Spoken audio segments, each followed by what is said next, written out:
का नमक डाल दिया लेकर के पहुंचा दी लीजिए है। अब वो संत ऐसे थे चुपचाप पी गए, चेलों ने मुंह बनाया चप चप पी जा। क्यों क्यों पी जा है? बोले उनका प्रेम उससे जानबूझ के नहीं हुआ है? अनजाने में हो गया, इतना प्रेम था। तो कहते प्रेम ऐसे ही तो होता है। देखो पार निकल गए, पहुंचे रात्रि के समय महल में, 2 बजे रात हो गई, चारों तरफ अंधेरा है, पैर में कीचड़ लगा है, कपड़े गीले हैं, हवाएं चल रही हैं, आवाज कौन सुने लगा बे। तो अब आज का जमाना नहीं है कि बिल बजा दो, घंटी बजा दो, इतने बड़े शहर ऐसे, गांव की बात है, गांव में भी कहाँ कच्चे मकान बने रहते थे हैं। अब तुलसी बाबा की ससुराल कैसी थी तो मुझे नहीं मालूम, लेकिन समझिए क्या व्यवस्था थी। कहते हैं छत से एक सांप लटक रहा था, ये कहिए मकान से लटक रहा था। तुलसी बाबा ने सांप की पूंछ पकड़ी, उनने सोचा मेरी पत्नी ने रस्सी बांध के रखा है कि जब रात में आएंगे तो चढ़ के आ जाएंगे। तो देखो सांप की पूंछ पकड़ी, पार हो गए, पत्नी के पास पहुंचे। पत्नी ने कहा इतनी रात में स्वामी कैसे आए हैं? दिन में आ जाते, सुबह आ जाते हैं। और तुलसी बाबा की पत्नी कि जो है तो लोगों को जब पता चला है तो नाक सिको, तरह तरह की बात करने वाले लोग घर में भी होते, बाहर भी होते। तो तुलसी बाबा की पत्नी को बड़ा दुख हुआ। बोले देखो तुम चली आई, तुम्हारे बगैर में कैसे रहता, फिर तुमने नदी में नाव लगवाई थी, तुमने ही तो छत से रस्सी बांध के रखी। तुलसी बाबा की पत्नी ने कहा मैं देखूं तो सही कहाँ रस्सी बांध के रखी है। जा करके देखा तो सांप लटक रहा था। बोले तुम मुझसे इतना प्रेम करते हो कि सांप को भी रस्सी समझ बैठे? अरे इतना प्रेम कहीं प्रभु से किए होते तो आज तुम क्या से क्या हो गए होते। तुलसी बाबा के अंदर ज्ञान जागृत हो गया।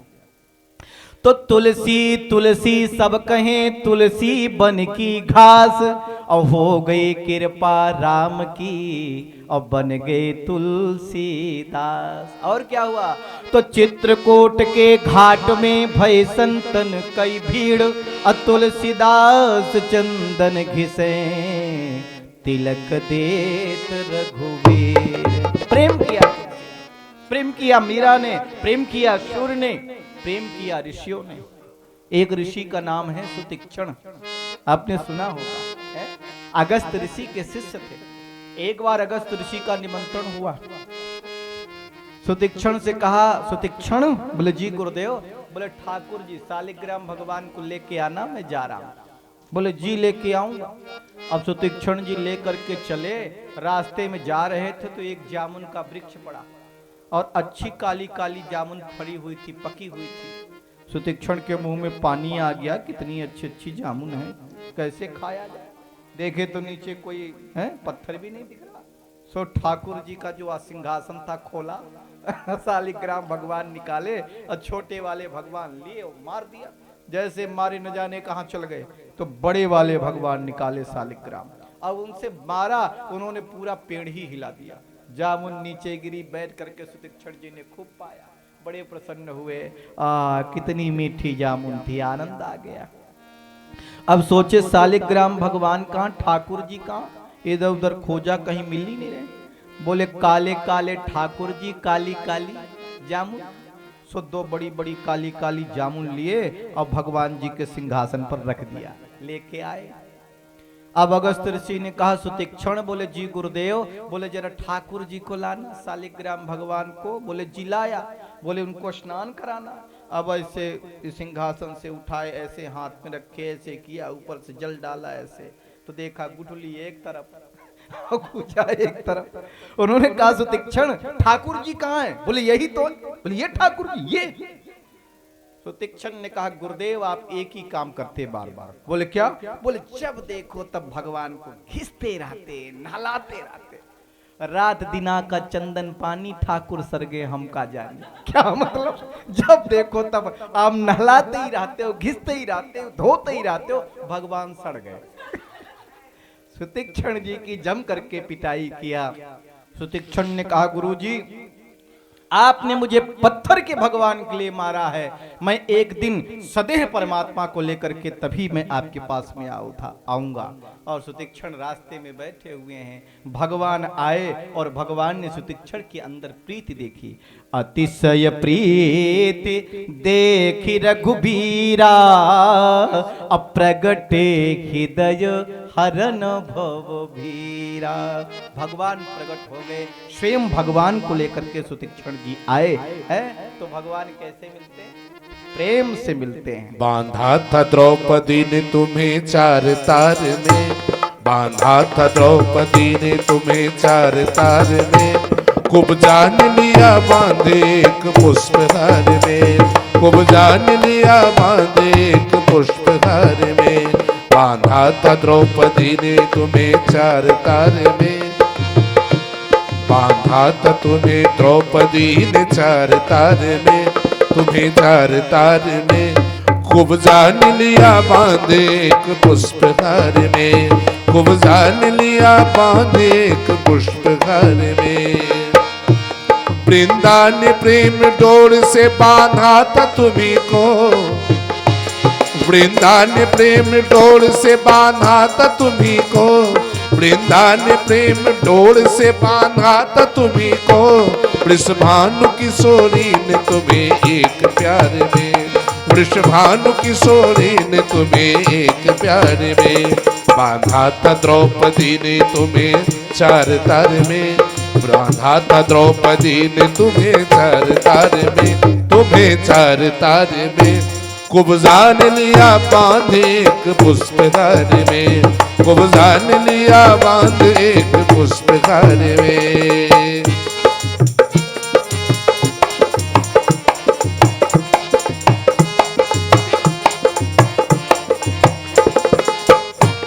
बांधा था तुम्हें साग खिला भक्त विदुर ने, बांधा था तुझे साथ खिला भक्त विदुर ने, बांधा था तुम्हें साग खिला भक्त विदुर ने, बांधा था तुम्हें साग खिला भक्त विदुर ने।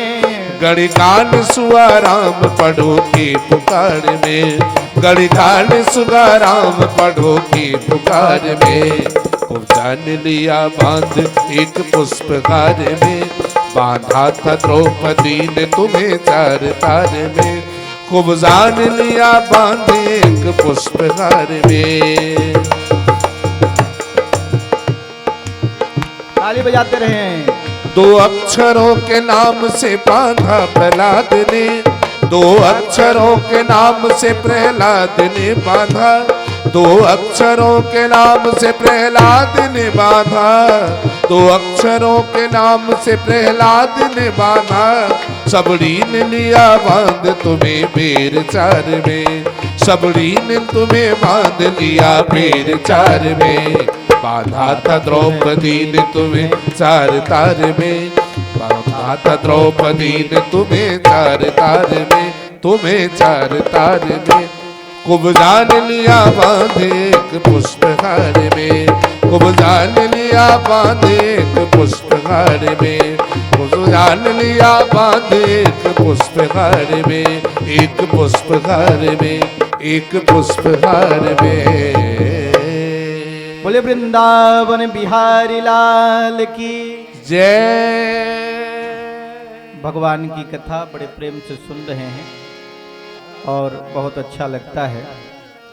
देखिए, महाराज परीक्षित सुखदेव जी से प्रश्न करते हैं, कुत्र छत्र भगवता मैत्रेणास्य संगमः, कदा वह सह संवाद एतत् वर्णयेन्नः प्रभु। जरा बताइए हे प्रभु, ये बतलाइए कि मैत्रेय जी की मुलाकात विदुर जी से कहाँ हुई और मैत्रेय जी ने विदुर से क्या कहा और विदुर ने कौन कौन से प्रश्न मैत्रेय जी से किया, वो मैं सुनना चाहता हूं। आप बताने की कृपा करें। साधु शिरोमणि मैत्रेय जी ने किस प्रकार से विदुर जी के प्रश्नों का उत्तर दिया, वो सब कुछ मैं सुनना चाहता हूं। तब श्री सुखदेव जी कहते हैं, यदा तु राजा सुदान साधु प्रसन्न धर्मेन विनष्ट दृष्टि, भ्रातुर्विशिष्ट सुतान विबुन्धून् प्रवेश लक्षा प्रवेश लाक्षा भवने ददाह। यदा सभाया कुरदेव दिव्याः केशाभिमर्शं सुतकर्मग्रहर्यकम्। सुखदेव जी कहते ये उस समय की बात है जब ये कौरव पांडवों को मारने के लिए लाख का महल बनाया। दुर्योधन ने किसका महल बनाया? लाख का, कि पांडव जाएंगे उस महल में रहेंगे तो इसे जला करके पांडवों को मार देंगे। इस बात की जानकारी विदुर जी को हो गई। अब विदुर जी हैं कौन? विदुर जी महामंत्री हैं हस्तिनापुर के। विदुर जी दासी पुत्र हैं, साक्षात यमराज के अवतार हैं विदुर जी हैं। देखो साक्षात धर्म विदुर भी हैं। ध्यान रखिए, पांडवों में स्वयं धर्मराज हैं। कौन? धर्मराज युधिष्ठिर। पांडवों में धर्मराज युधिष्ठिर हैं, उनकी आज्ञा का सब पालन करते हैं। लेकिन कौरव दल में जो धर्मराज हैं वो कौन है? विदुर जी, जिनकी आज्ञा का पालन लोग नहीं करते हैं। यही परेशानी है। तो देखो ये विदुर जी महामंत्री हैं। विदुर नीति पढ़िए, क्या क्या विदुर की नीति थी। व्यक्ति जब सुनता है तो समझता है विदुर का कितना शानदार न्याय था। कैसे विदुर जी पता कर लेते थे क्या हो रहा है क्या नहीं हो रहा है, और कैसे इशारों में पांडवों को बता दिया कि दुर्योधन ने तुमको लाख का महल बनाया है मारने के लिए। विदुर की नीति थी। सो धर्मराज युधिष्ठिर को पता चल गया। तो देखो धृतराष्ट्र से विदुर जी ने कहा, बोले आपका पुत्र जो है ना दुर्योधन, बोले हाँ, बोले ये विष की बेल है। अब विष की बेल क्या होती है? एक बार फंस जाती फिर बढ़ती जाती वृक्ष को नष्ट ही कर देती। सुनिए, दुर्योधन ने लाख का महल बनाया है पांडवों को मार देने के लिए, जला देने के लिए। आप कुछ बोलते क्यों नहीं? आप दंड देते क्यों नहीं? और ऐसे विष की बेल को उखाड़ करके फेंक देना चाहिए। धृतराष्ट्र ने कहा ये मेरा पुत्र है। फिर सुनो, ये मानता भी तो नहीं मेरी बात, अब मैं कैसे इसे दंड दे दूं? बोले महाराज मानता नहीं तो आप आदेश दीजिए और ऐसे विष की बेल को जड़ से उखाड़ दीजिए। अगर पूरे राज्य की रक्षा के लिए है किसी राजकुमार को कुर्बान कर देना पड़े तो कर देना चाहिए। धृतराष्ट्र तो कुछ बोले नहीं, इतने में आ गया दुर्योधन कर्ण इत्यादि के साथ। और दुर्योधन ने कहा दासी पुत्र, मेरे टुकड़ों पर पलने वाला मेरे पिता महाराज को मेरे खिलाफ भड़का रहा है, दूर हो जाओ मेरे राज्य से, चले जाओ। और देखो धृतराष्ट्र जी बैठे हैं, लेकिन धृतराष्ट्र ने एक शब्द नहीं कहा कि दुर्योधन तुम ऐसे क्यों बोल रहे हो, तुम्हारे काका हैं। विदुर जी भले दासी पुत्र हैं लेकिन भाई हैं धृतराष्ट्र के, हैं?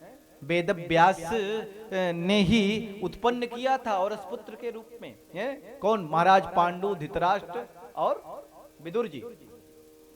तो देखो भाई हैं, काका हैं, उनको कहना चाहिए ऐसे शब्द मत बोलो, लेकिन एक शब्द नहीं बोला। तब क्या किया? विदुर जी ने सब देख लिया। विदुर जी वहां ने देखा दुर्योधन की ओर और विदुर जी ने कहा दुर्योधन मैं चला तो जाऊंगा, लेकिन मैं देख रहा हूं कि तुमने हस्तिनापुर का कैसे अकल्याण करने जा रहा है, सत्यानाश करने जा रहा है। स्वयं धनुर्द्वार निधाय मायाम गंतव्यास्त दुर्मानयाना सह निर्गितः कौरव पुण्य लब्धो गजा हया तीर्थ पदा पदानी गजा हया तीर्थ पदा पदानी। बोले जब धृतराष्ट्र कुछ नहीं बोले तो उसी द्वार पर अर्थात गेट पर गदा रख के, अपना अस्त्र शस्त्र रख करके, धनुष रख करके और विदुर जी जाने लगे बाहर। क्यों रखा अस्त्र शस्त्र? विदुर जी इसलिए शस्त्र रख के जा रहे हैं कहीं इसको शंका न हो जाए कि पांडवों से जाके मिल जाएंगे, इसलिए अपना अस्त्र शस्त्र रख करके जा रहे हैं। और कहते जब विदुर जी जाने लगे तो मानो पांडवों का पुण्य उनके साथ चला गया, मानो उनका कौरवों का पुण्य, और मानो कौरवों की आयु भी उनके साथ चली गई। जैसे जब विभीषण को रावण ने लात मारी है, विभीषण ने बहुत समझाया, सीता मैया जगत जननी है, ये साक्षात आदि शक्ति हैं, आप इन्हें भगवान श्री राम को सौंप दीजिए। तो रावण ने लात मार करके निकाल दिया विभीषण को। और जब विभीषण जाने लगा तो क्या हुआ, अस कही चला विभीषण जब ही आयुहीन भये तब सब ही। ऐसा कह के विभीषण जी जब वहां से चल दिए, मानो सारे लंका की आयु, लंका निवासियों की आयु भी विभीषण जी के साथ जा रही हो।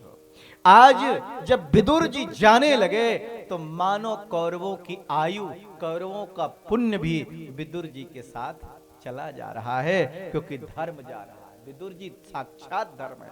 और एक बात कहें, जिसके जीवन से धर्म चला जाए उसके जीवन में बचा ही क्या है? उसका जीवन तो नरकी हो ही गया है। जीवन में अगर धर्म है तो सब कुछ है। धर्मो रक्षति रक्षतः, जो धर्म की रक्षा करता है धर्म उसकी रक्षा स्वयं करता है, इसमें कोई संदेह नहीं है। इस संसार में, इस दुनिया में जब तब कथा पुराण क्यों बनाएंगे? हमने तो कथा के चमत्कार देखे हैं, आप लोगों ने भी सुना होगा, जाना होगा, देखा होगा। इतने श्रद्धा से आ रहे हैं, आप सब सुन रहे हैं। ये अलग बात है, कभी कभी समय की थोड़ा कमी हो जाती है, कभी आना चाहिए 3 बजे तो आते हैं 4 बजे, ये अलग बात है, या 5 बजे, ये मैं नहीं कहता। लेकिन भगवान के प्रति श्रद्धा तो है, भगवान के प्रति प्रेम तो है, तभी तो आते चले जा रहे हैं। भगवान के उसमें बैठते हैं, सुनते हैं। ऐसी कोई भी बात बताइए तो 2-4 मिनट सुनकर मन नहीं ला रहे, चलो निकलो, तो ऐसी तमाशा कर रहा है। लेकिन भगवान की कथा में श्रद्धा भी जागती है, भक्ति भी जागती है, और जीवन में परिवर्तन भी होता है, चेंज भी होता है। तो बड़ी महिमा है। तो देखो विदुर जी वहां से चल गए। आज जब विदुर जी वहां से चल गए तो कहते हैं, इधर भगवान जब अपने अंतिम धाम को जाने लगे तो मैत्रेय जी से भगवान ने कहा एक बात, और वही बात उद्धव जी वहां बैठे हुए थे। तो सुनिए, भगवान ने मैत्रेय जी से कहा, हे मैत्रेय जी, ये जो मैं ज्ञान आपको दे रहा हूं, क्योंकि भगवान ने जाने से पहले दिव्य ज्ञान प्रदान किया था उद्धव जी को, मैत्रेय जी को पूछा था, बोली ये मैं ज्ञान दे रहा हूं आपको, यह ज्ञान आप विदुर जी को प्रदान करना, क्योंकि मैं रामावतार में 2 ही बार मुझे भोजन का आनंद आया। रामावतार में माता शिवरी के यहाँ, शिवरी कर रही रास्ता साफ, राम कब आएंगे, कब आएंगे मेरे प्रभु। और देखो दूसरी बार विदुर जी के यहाँ, इसलिए मैं शिवरी मैया को तो नवधा भक्ति प्रदान कर दिया था। प्रथम भगति संतन कर संता, दूसरी रतमम कथा प्रसंगा, पहली भक्ति संतों का साथ करो। लेकिन मैंने विदुर जी को प्रदान नहीं किया, उनका ऋणिया हूं। इसलिए ये ज्ञान जो मैं आपको प्रदान कर रहा हूं, ये विदुर जी को प्रदान करना। यह बात उद्धव जी सुन रहे थे। और देखिए उद्धव जी और विदुर जी की मुलाकात हो गई भगवान के अंतर ध्यान होने के बाद। एक बात और कहें आपसे, विदुर जी को देख करके उद्धव जी रो रहे, और उद्धव जी को देख करके विदुर जी रो रहे। क्यों रो रहे हैं मालूम है? उद्धव जी इसलिए रो रहे हैं, भगवान के मित्र भी हैं उद्धव, भगवान के भक्त भी हैं उद्धव, भगवान के महामंत्री भी थे उद्धव जी, हैं? उद्धव ही हैं, पाती लेके गए थे। आपको आने वाले दिनों में सुनाएंगे आपको कथा, उद्धव जी कैसे गोपियों के पास गए हैं, कैसे। अब कल से तो यहाँ बड़ी दिव्य कथा होगी, कल भगवान का जन्म होगा, या हो सके तो पीला पहन के आइए, कल उत्सव मनाइए, हैं, वितरित टाफी वितरण करिए, खिलौना वितरण, जो मर्जी सो करिए, हैं। तो आपकी श्रद्धा भगवान में जितना उल्लास हो उतना प्रस्तुत करना चाहिए, अपनी श्रद्धा, अपनी भावना। अब कल से तो विशेष कथा शुरू हो जाएगी, समझिए आनंद ही आनंद है। तो भगवान की कथा चलेगी। तो उद्धव जी को देख करके विदुर जी इसलिए रो रहे हैं कि विदुर जी कहते देखो ये उद्धव कितना भाग्यशाली है, प्रभु के महामंत्री रहे और प्रभु के पास रहते थे। और उद्धव जी विदुर जी को देख के इसलिए रो रहे हैं कि देखो ये विदुर जी कितने भाग्यशाली हैं कि भगवान जाते जाते कहा मैं विदुर जी का ऋणिया हूं, उनको ये ज्ञान देना। तो विदुर जी कितने महान हैं। अब जब विदुर जी और उद्धव जी दोनों गले मिले, सारी कथा बताई, भगवान इस धराधाम को छोड़ करके चल गए। लेकिन विदुर जी आपके लिए एक शुभ संकेत है। क्या? भगवान ने जाते जाते कहा कि मैं विदुर का ऋणिया हूँ, इसलिए उन्होंने आपको ज्ञान प्रदान किया है और आप मैत्रेय जी से मिलिए, वो ज्ञान प्रदान करेंगे। विदुर जी ने कहा, प्रभु ने कहा मेरे लिए ऋणिया हूँ, मैंने प्रभु को ऋणिया बना दिया। अरे मेरे यहाँ भगवान ने पाया ही क्या, और मेरे पास भगवान को पवाने के लिए था क्या? अब विदुर जी बता रहे, ये उस समय की बात है जब कौरवों और पांडवों का युद्ध होना तय लगभग हो चुका था। तो देखो भगवान दूत बन करके हस्तिनापुर पधारे। किनके दूत? पांडवों के दूत बन करके आए। हस्तिनापुर आए, भीष्म पितामह धृतराष्ट्र ने बड़ा स्वागत किया। दुर्योधन भगवान के पास में आया। दुर्योधन ने कहा, गोविंद आप हस्तिनापुर पधारे, आपका स्वागत है, लेकिन ये बताइए आप यहाँ आए लेकिन आपके आने का कारण अभी अज्ञात है, आप क्यों पधारे? भगवान ने कहा, दुर्योधन मैं तुमको दुर्योधन तो कहते ही नहीं। बोले तो? बोले मैं तुमको सुयोधन कहता हूँ। दुर्योधन अर्थात मंद बुद्धि वाला, सुयोधन अर्थात दिव्य बुद्धि वाला, तो मैं तो तुम्हें सुयोधन कहता हूँ। और सुनो, ये बताओ पांडव तुम्हारे चाचा थे? बोले बिल्कुल थे। बोले पांडव के बेटा भी तुम्हारे चचेरे भाई हुए? हाँ हाँ बिल्कुल हुए। तो जरा ये बताओ इस हस्तिनापुर पर पांडवों का भी अधिकार है? बोले बिल्कुल नहीं। उसने कहा बिल्कुल नहीं है। भगवान ने कहा, देखो दुर्योधन मैं ये नहीं चाहता कि युद्ध हो। दुर्योधन ने कहा, तो केशव सुनिए, बिना युद्ध के मैं सुई के नोक के बराबर भी जमीन मैं पांडवों को नहीं दूंगा। भगवान ने कहा, युद्ध की भीषिका देखी है? जरा भगवान थोड़ा सा गंभीर हुए तो धीरे से धृतराष्ट्र ने ऐसे हाथ दबा दिया। किसका? दुर्योधन। शांत हो जा, देखा नहीं था राजसूय यज्ञ में कौन आया था? राजसूय यज्ञ में गला किसके काटे थे? चेत नरेश शिशुपाल के, काट दिया था कि नहीं सुदर्शन चक्र से? अभी गला कट जाएगा, शांत रह। तो दुर्योधन हंस के बोला, केशव मेरे अंदर तो कोई बात पचती नहीं है, देखो जो मेरे अंदर होती हो तो मैं कह ही देता हूँ। अब देखो, अब वो बात राजसभा में हो जाएगी, लेकिन सुनिए मेरी माता शंकर भगवान की बड़ी भक्तिनी है और मेरे पिताजी अंधे हैं, तो मेरी माता ने भी आंख में पट्टी लगा ली, देखती नहीं है। और आज मेरी माता ने बहुत सुंदर भोग तैयार किया है, आप पाइए। अब देखो जो बातचीत चल रही है, लोग बैठे हैं, वहां पीछे विदुर जी भी खड़े हैं। अब आजकल महामंत्री तो है नहीं कि आकर के आगे बैठेंगे, पीछे हैं विदुर जी, देख रहे, एक एक बात सुन रहे हैं, सुनाई भी दे रहा है। अब ऐसा नहीं कि विदुर जी को कोई हटा दे, क्योंकि इतना तो उनका सम्मान था ही, तो वहां पर है। भगवान ने कहा, देखो भोजन दो स्थिति में होता है। बोले कौन सी? बोले खिलाने वाले की बड़ी श्रद्धा हो, दूसरा बोले खाने वाले को बड़ी भूख लगी हो। तो लंगर भी चल रहा हो तो लाइन में बैठ जाएगा, लाओ भैया लाओ, चल जाओ। इस समय प्रयागराज में जगह जगह लंगर चल रहे हैं, लोग जो चलेगा। अयोध्या में देखो कितना बड़ा उत्सव मना, भगवान का सुंदर स्थापना की गई। तो चल रहे हैं तो लोग पाते जाते जाते कुछ लोग सोचते चलो भगवान का प्रसाद ही ले लें। तो बोले हमें भूख तो लगी नहीं है और श्रद्धा तुम्हारे अंदर है नहीं। अगर तुम्हारे अंदर श्रद्धा होती तो जो बात तुम कह रहे हो राज्यसभा में बात की जाएगी, वो तुम अभी स्वीकार कर लिए होते। भगवान ने कहा, सुनो आज तो भोजन करने का कोई प्रश्न ही नहीं है। बोले क्यों? बोले आज तो मेरा निमंत्रण है विदुर काका के यहाँ। विदुर जी पीछे से देख रहे थे। विदुर जी ने कहा, मैंने कब निमंत्रण किया? भगवान ने इशारे से कहा, हाँ तुम्हारे यहाँ आएंगे। विदुर ने कहा, मैंने कब निमंत्रण किया? दुर्योधन ने कहा, आपको मालूम है विदुर जी आजकल कहाँ रहते हैं? बोले मुझे नहीं मालूम। बोले आज कर उनके खुद खाने के लाले पड़े हैं, आपको क्या खिलाएंगे? भगवान ने कहा निमंत्रण किया है तो व्यवस्था करेंगे, हैं? व्यवस्था करेंगे, निमंत्रण किया है तो।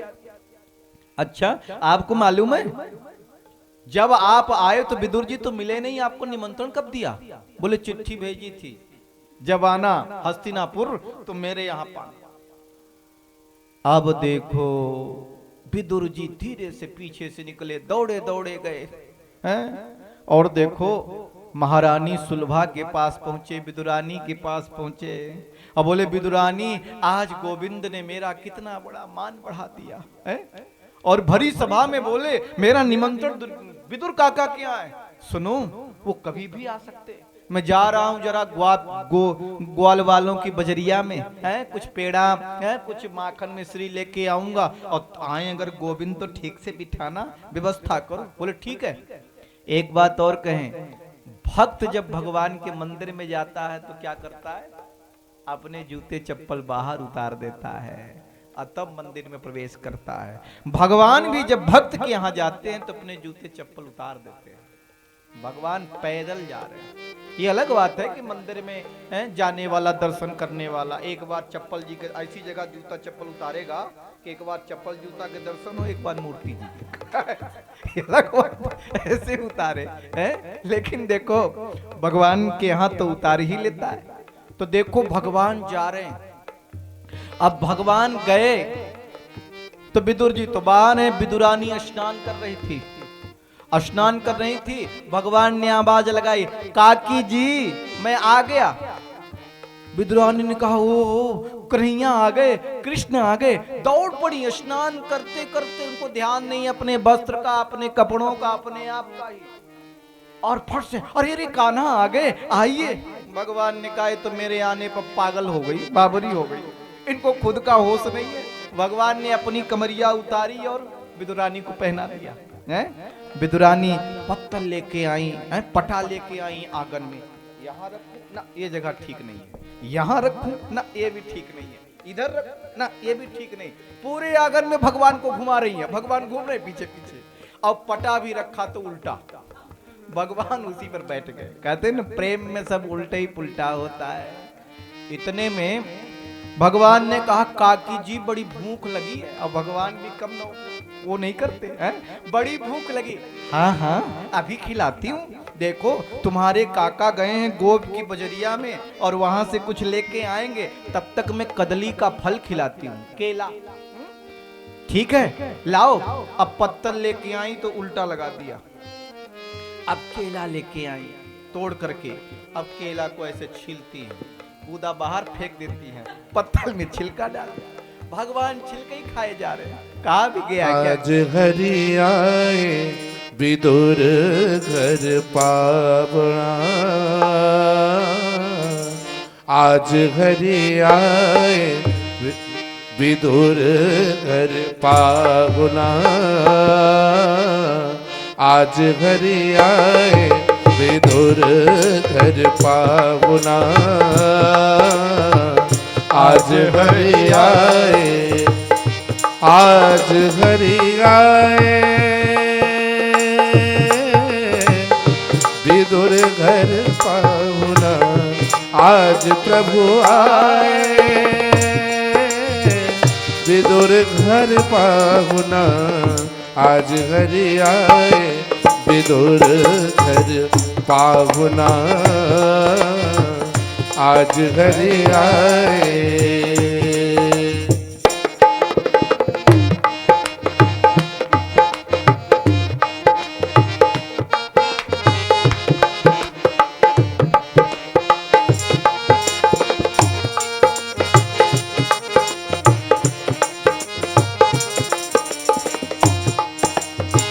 विदुर नहीं घर थी विदुरानी, विदुर नहीं घर थी विदुरानी, आवत देखे सारंग पानी, आवत देखे सारंग पानी, विदुर नहीं, विदुर नहीं, विदुर नहीं थी विदुरानी आवत देखे सारंग पानी फूली अंग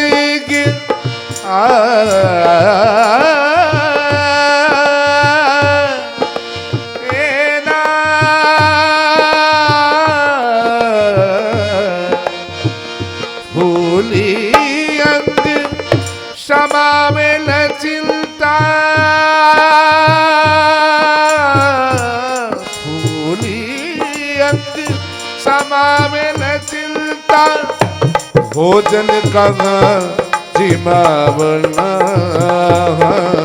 भोजन कहाँ जिमावना आज प्रभु आए विदुर घर पावना आज हरि आए विदुर घर पावना आज हरि आए केला बहुत प्रेम सो लाई केला बहुत प्रेम सो लाई केला बहुत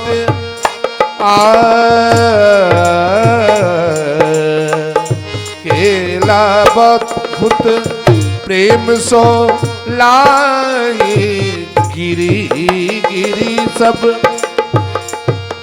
गिरी गिरी सब देत गिराई गिरी गिरी सब देत गिराई छिलका देत श्याम मुख माही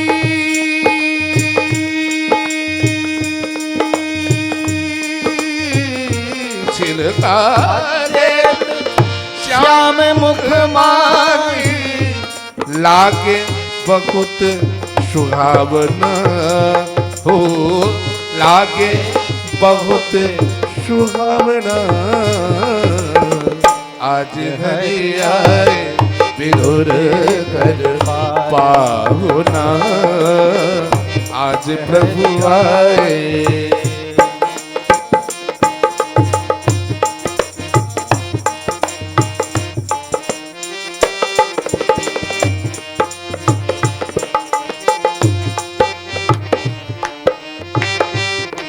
मीठी मीठी ताली बजाएं। इतने माही विदुर जी आए इतने माही विदुर जी आए खारे खोटे वचन सुनाए खारे खोटे वचन सुनाए कहे कृष्ण जी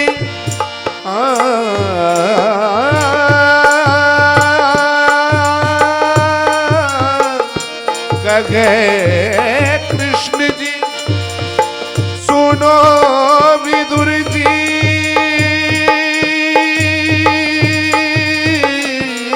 कहे कृष्ण जी सुनो विदुर जी स्वाद नहीं वो मुखिया बना आज हरि आए विदुर घर पावना आज प्रभु आए विदुर घर पावना आज हरि आए। बोले नंद के लाला की। और देखो माता विदुरानी भगवान को केले का छिलका खिला रही।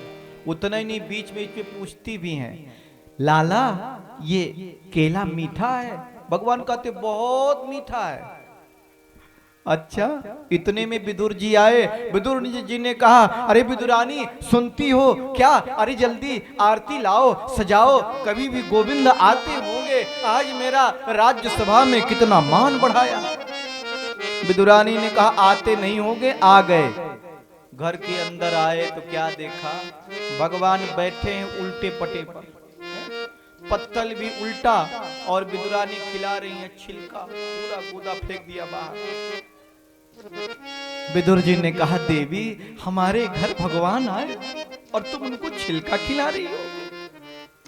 ध्यान भंग हुआ विदुरानी का। बोले, लाला आप छिलका खा रहे थे? भगवान ने कहा, काकी जी मुझे नहीं मालूम कि मैं क्या खा रहा था, लेकिन ये मुझे मालूम है जो मेरी काकी खिला रही है वो बहुत मीठा है, उससे अच्छा कुछ और हो ही नहीं सकता। विदुर जी ने पेड़ा दिया, कहा प्रभु ये पाइए। भगवान ने कहा, एक बात कहूं, जो स्वाद मेरे काकी के केले में है वो तुम्हारे पेड़े में नहीं है, हैं? यही तो प्रेम था। विदुर जी के आंखों में आंसू भर आए उद्धव जी को देख करके और बोले, मेरे घर में प्रभु को पवाने के लिए था क्या? है?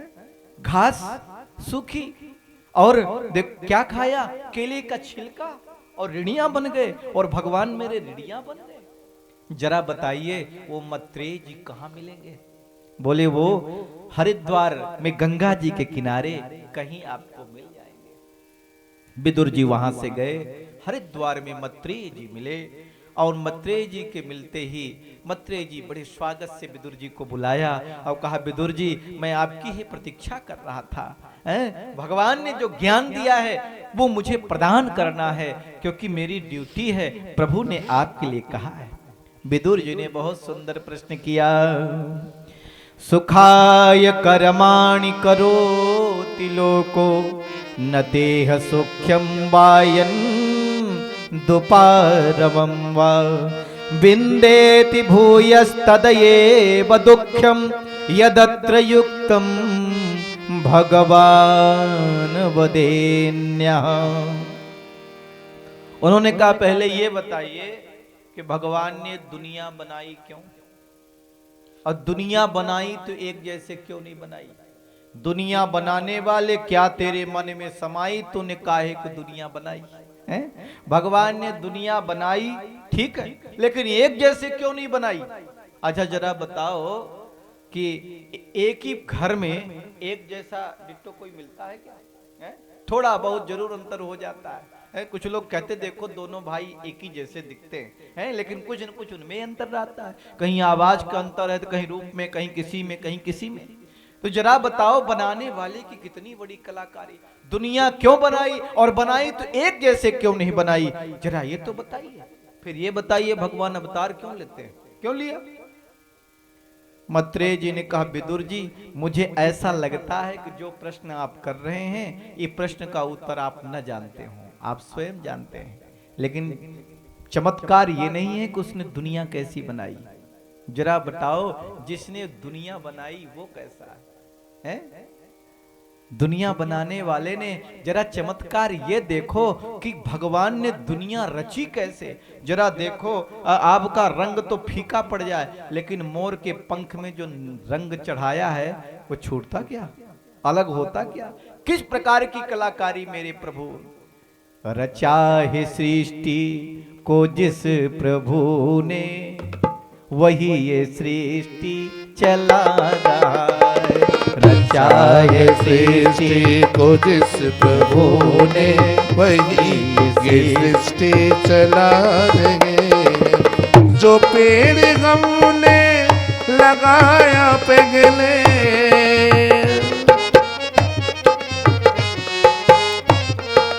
जो पेड़ हमने लगाया पहले, उन्हीं का फल अब हम पाएंगे।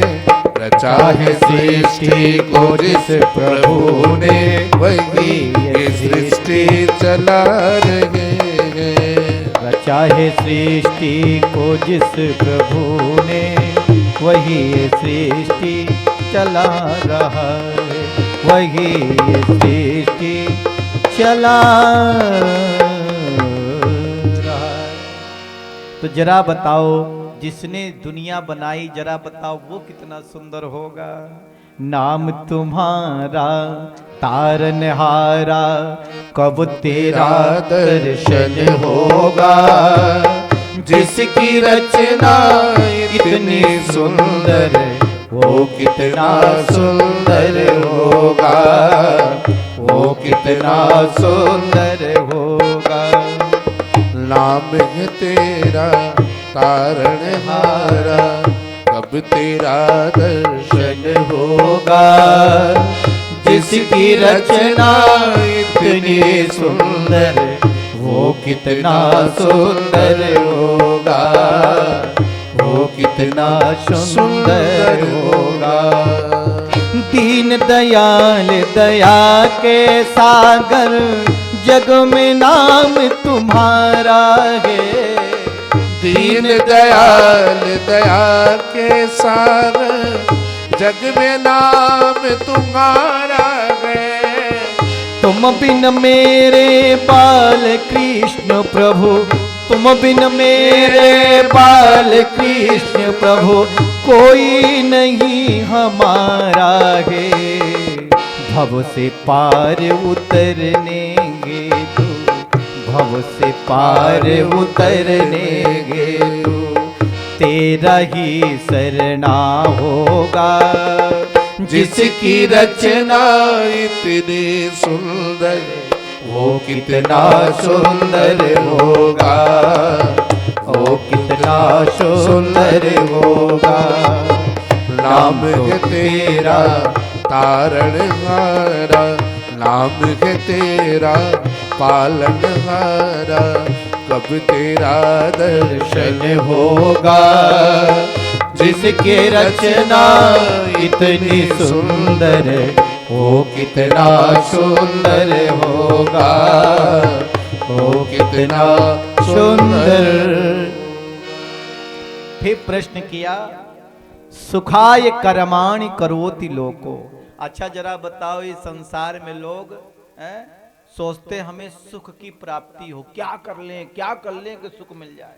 सोचते कि नहीं मिलती, करते कि नहीं, लेकिन क्या सुख मिलता है? क्या सुख को पाते हैं? अगर सबसे धनवान व्यक्ति ही सुखी होता, तो जिसके पास बहुत ज्यादा धन होता वो कभी बीमारी नहीं होता, कभी दुखी होता। ऐसा क्या है? मैंने तो ऐसे ऐसे लोगों को देखा है, मखमल के गद्दों में सोते हैं, रात को नींद नहीं आती, टेबलेट खाते हैं अब नींद आ जाती है? बिस्तर काटने को दौड़ता है। सब सारी व्यवस्था एयर कंडीशन में रह रहे। और ऐसे को भी देखा है जिसके पास कुछ नहीं खाने के लिए, खेत में हल चला रहा, मेड़ पे टेका लगा के प्रेम से सो जाता है। एक को मेड़ में नींद आ जाती है, खेत में कंकड़ में सो जाता है, और एक को डल्लब के गद्दों में भी नींद नहीं आती, तकिया लगा के सो, तब भी नहीं सो पाता है। क्या कहिएगा? सुखाय कर्माणि करोत लोको, नतीह सुख्यम वान्य दुपारमम वा। कौन सा ऐसा कर्म करें कैसे व्यक्ति को सुख की प्राप्ति हो? क्या करना चाहिए? अच्छा बताओ, सुख है कहां? सुख पैसे में है क्या? तो सुख मिलेगा कैसे, प्राप्त कैसे होगा? एक व्यक्ति आया एक महात्मा जी के पास और उसने कहा, महात्मा जी मैं बहुत दुखी हूं, भगवान ने मुझे कुछ नहीं दिया, मैं बड़ा गरीब, बड़ी परेशानी। अच्छा, महात्मा जी ने कहा, ये बताओ भगवान ने आंखें दी है? बोले दिया है। बोले भगवान ने हाथ दिया? बोले दिया है। बोले भगवान ने पैर दिया है? बोले दिया है। बोले ऐसा करो, एक आंख अपनी दे दो, मैं तुम्हें एक मकान बना के दे दूंगा। एक पैर अपना दे दो, मैं तुम्हें कार दे दूंगा। एक हाथ दे दो, मैं तुम्हें मोहर दे दूंगा, सोने दे दूंगा, चांदी दे दूंगा। उसने कहा, मैं आंख नहीं दे सकता, मैं पैर नहीं दे सकता, मैं हाथ नहीं दे सकता, दे दूंगा तो जीऊंगा कैसे? संत ने कहा, मूर्ख, कितने करोड़ की संपदा लिए तो घूम रहा है और अपने आप को गरीब कहता है, अभागा कहता है? हम कितने अमीर हैं? तो जरा बताओ, सच्चा सुख है कहां? एक तू ही दुखियारा इंसान नहीं है, कौन जग में बता दो परेशान नहीं है। हमने एक दिन कहा था, कोई तन दुखी, कोई मन दुखी, कोई धन बिन रहत उदास, और थोड़े थोड़े सब दुखी, सुखी राम के दास। कोई तन से दुखी, कोई इतनी सुंदर है और भगवान ने मुझे कैसे बनाया? फिर देखो, और किसी का मन खराब है और किसी का धन है, उतने धनवान, मेरे पास इतना ही है, उसी से दुख हो रहा है। जिसके पास जितना है उतने ही में दुखी है। अपने से नीचे वाले को देखो कैसे रह रहा है, फिर आपको अनुभव होगा कि आप कितने भाग्यशाली हैं, भगवान ने आप पर कितनी कृपा की है। पर लाओ लाओ, कितना लाओ, कितना खाओ, जरा बताओ। पेड़ से ज्यादा व्यक्ति खा सकता क्या? तन से ज्यादा व्यक्ति पहन सकता क्या? सोने के लिए आपको कितनी जमीन चाहिए? कुत्ते से ज्यादा चाहिए नहीं, लेकिन कितना जुटा ले। कैसे किसी का गला काट के सब मेरे पास पहुंच जाए, हैं? कैसे? मैं नहीं कहता खूब कमाओ, खूब धन अर्जित करो, ईमानदारी से करो, प्रेम से करो, और खूब धर्म करो, श्रेष्ठ करो, सुखमय जीवन जियो। देखो, एक बादशाह थे, बीमार हो गए। जब बादशाह बीमार हो गए तो बादशाह के जो हाकिम थे, हाकिमों ने बादशाह का इलाज किया, लेकिन बादशाह ठीक नहीं होते। बोले वृंदावन बिहारी लाल की। ताली बजा के एक बार जयकारा बोलिए सभी लोग। बोले वृंदावन बिहारी लाल की जय हो। शंकर भगवान की, श्रीमद् भागवत महापुराण की जय हो। कल से आप लोग टाइम पे आना और कीर्तन भी करना, ध्यान रखिएगा, हैं? और देखो, ये जो मैं आपसे निवेदन करूं, आज तो तीसरा दिन है, अब बचे ही कितना? 4 दिन बचे हैं। और ये भगवान की बड़ी कृपा है कि आपके इस बिल्डिंग में भगवान की कथा हो रही है। काम तो जीवन भर है, कभी खत्म होगा? ईमानदारी, मरना ना भी हो तो भी काम है, फुर्सत नहीं है मरने की, है? इतना काम है, लेकिन क्या करें, मर जाते हैं। लोग सोचते, बेचारा सोचता था, रावण भी मर गया है। सोचा था रावण कि मैं स्वर्ग में जाने की नशेनी लगा, सीढ़ी बना दूंगा, अग्नि में से धुआं निकाल दूंगा, देखो, लेकिन काल को मार दूंगा, लेकिन एक दिन काल वही उसको मार दिया, है? अब बताओ, वादा कर दिया, रह गया, कर नहीं पाया कोई। हर व्यक्ति को जाना ही है, लेकिन ये दुनिया में कैसे लोग रहते हैं? लोग टूट जाते हैं एक घर बनाने में, और आपको तरस नहीं आता बस्तियां जलाने में। एक बात और कहें, ये जिंदगी बहुत कीमती है, इसे यूं मत जाने दीजिए और इसे यूं मत गवाइए। ये धन, ये ऐश्वर्य, ये चीजें, ये सब यही हैं, कहीं नहीं जाएंगी। इसको और आनंद लो, नहीं तो घर में रहते हुए भी है, सब कुछ होते हुए भी ऐसा लगता हमारे जीवन में कुछ है ही नहीं, मेरे पास कुछ नहीं है, भिखमंगे हैं। अरे तो राम धन ले लो ना, राधा धन ले लो ना।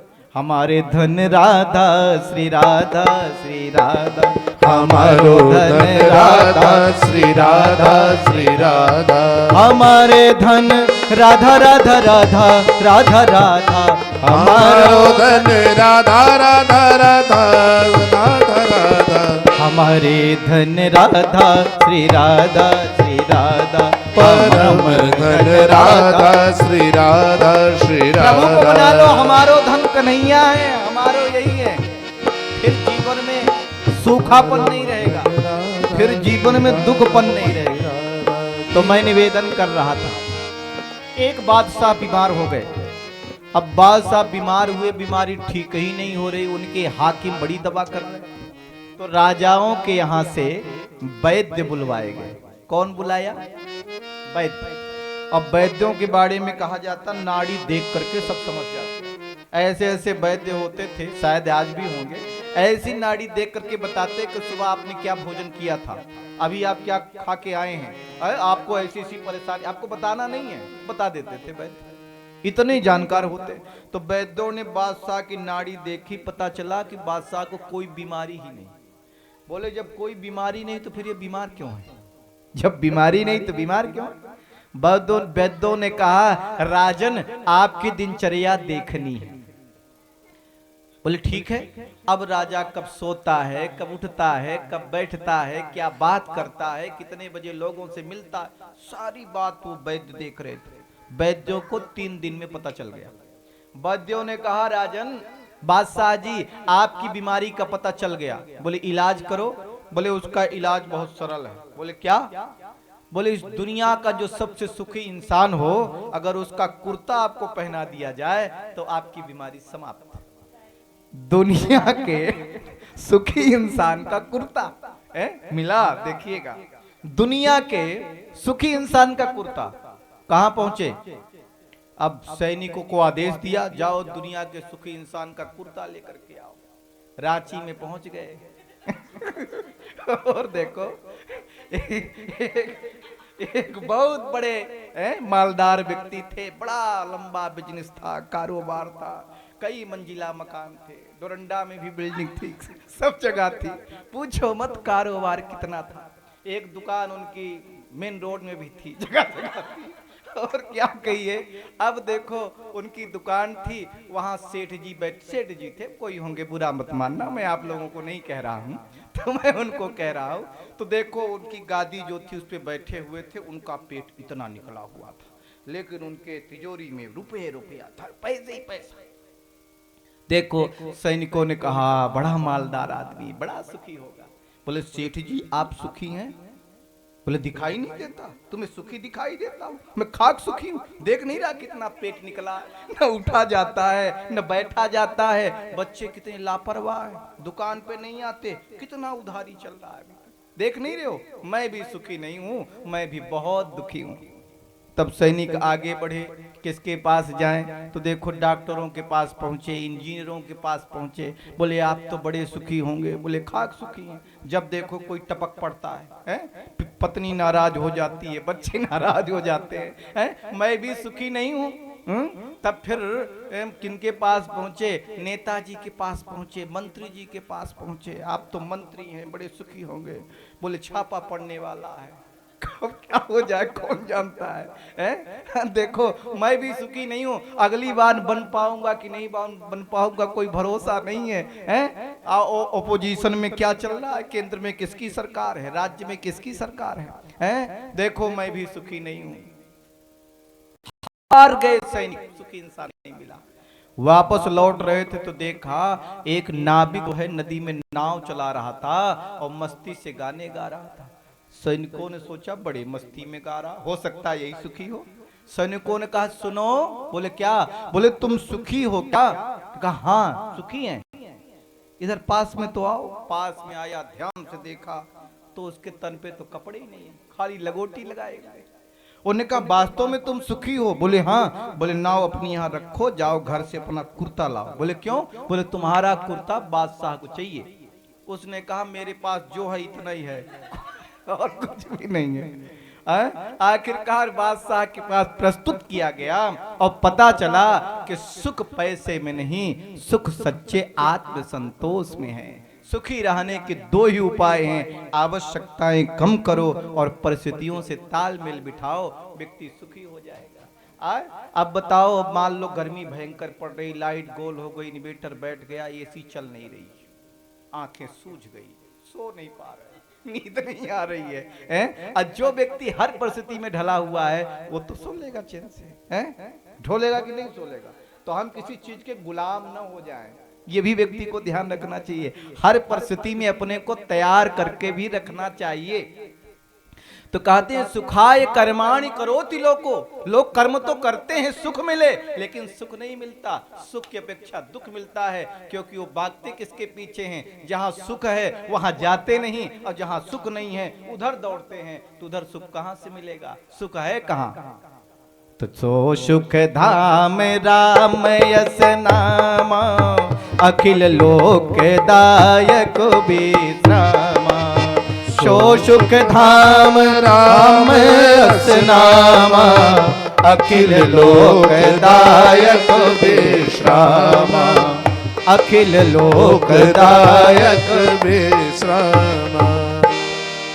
सुख परमात्मा के पास है, सुख ईश्वर के सानिध्य में है, सुख प्रभु के सन्निधि में है।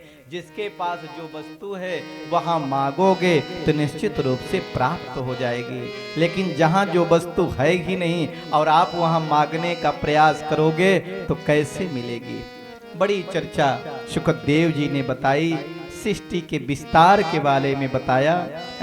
ब्रह्मा जी की संकल्प सृष्टि, ब्रह्मा जी ने पहले संकल्प की सृष्टि किया, तब करने के बाद जिसमें से 10 पुत्र उत्पन्न किए, मरीच, अत्रि, अंगिरा, पुलस्त, पुलह, क्रतु, भृगु, वशिष्ठ, दक्ष और 10वें हुए नारद।